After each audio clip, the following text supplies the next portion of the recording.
Dear student, you are most welcome to the class today. Today we are going to study lesson 1, exercise first and second. इस part में हम लोगों ने sentence definition और kinds of sentence के बारे में विस्तार से अध्ययन किया। उसी डेफिनीशंस और काइंड्स पर आपका एक्सरसाइज फर्स्ट बेस्ड है, उसी के आधार पर इसका सॉल्व करना है। Read the following sentences and right the kinds of each sentence.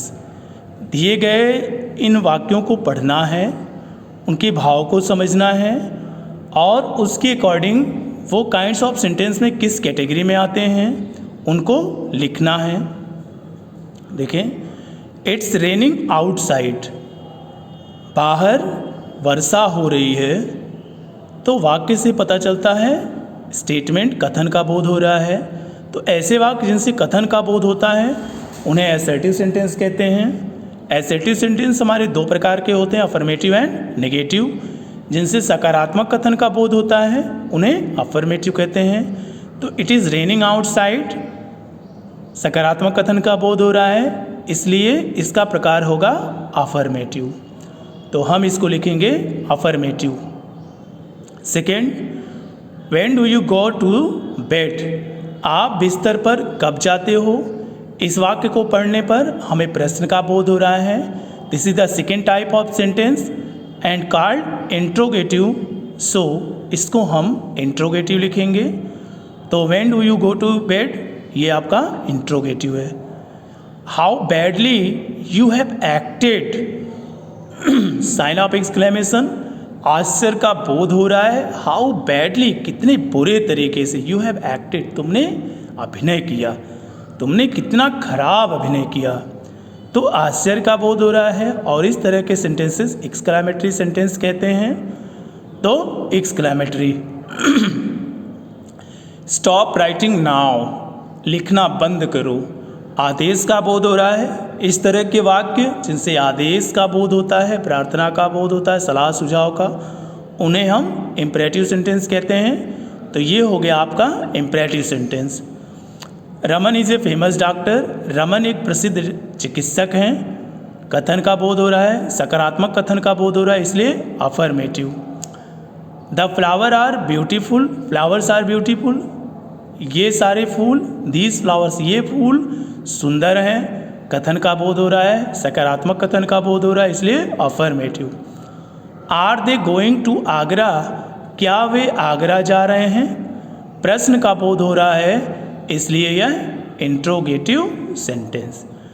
तो फर्स्ट हमारा affirmative, second interrogative, third exclamatory, fourth imperative, fifth affirmative, six affirmative and seven interrogative. अब एक्सरसाइज 2 को देखें। Rearrange the following words and phrases to form meaningful sentences as directed. कथन के अनुसार rearrange the following words कह रहा निम्नांकित शब्दों को सुव्यवस्थित कीजिए। फ्रेजेस माने वाक्यांशों को, शब्दों और वाक्यांशों को व्यवस्थित कीजिए। To form meaningful sentences as directed, निर्देशानुसार अर्थपूर्ण वाक्यों का निर्माण करने के लिए, अर्थात निर्देशानुसार अर्थपूर्ण वाक्यों का निर्माण करने के लिए नीचे दिए गए शब्दों अथवा वाक्यांशों को सुव्यवस्थित कीजिए। पहला एक्सक्लेमेटरी सेंटेंस में बनाना है, that happy looks by how. तो इसे जब हम एक्सक्लेमेटरी में बनाएंगे तो होगा how happy that boy looks. Second है interrogative, teacher you a are, तो इसको इंट्रोगेटिव बनाएंगे तो होगा are you a teacher, are you a teacher. Third है assertive, disobey your should not elder you, इसको जब हम असर्टिव में बनाएंगे लास्ट में फुल स्टॉप आएगा, ये बनेगा you should not disobey your elders.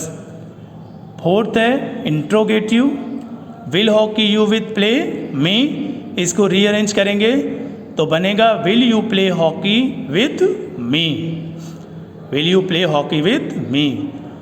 Fifth है vegetable he market the sells in, assertive बनाना है, इसका एसर्टिव बनेगा he sells vegetables in the market. Last pass you may the exam in, ये ऑप्टेटिव सेंटेंस है जिससे इच्छा का बोध होता है, आशीर्वाद का बोध होता है। ठीक, तो ये इसका ऑप्टेटिव सेंटेंस में बनेगा। यहाँ पर जो इम्परेटिव लिखा ये गलत है, यहाँ पर ऑप्टेटिव कर लेंगे क्योंकि इम्परेटिव सेंटेंस में कभी भी संबोधन का चिन्ह नहीं आता है, अर्थात ये जो स्ट्रक्चर बनेगा वो ऑप्टेटिव बनेगा। तो पास यू में द एग्ज़ाम इन होगा may you pass in the exam, अर्थात मेरी ईश्वर से ऐसी कामना है कि आप परीक्षा में उत्तीर्ण हो जाओ। तो आई होप यू अंडरस्टैंड। आज के लिए बस इतना ही। Thank you.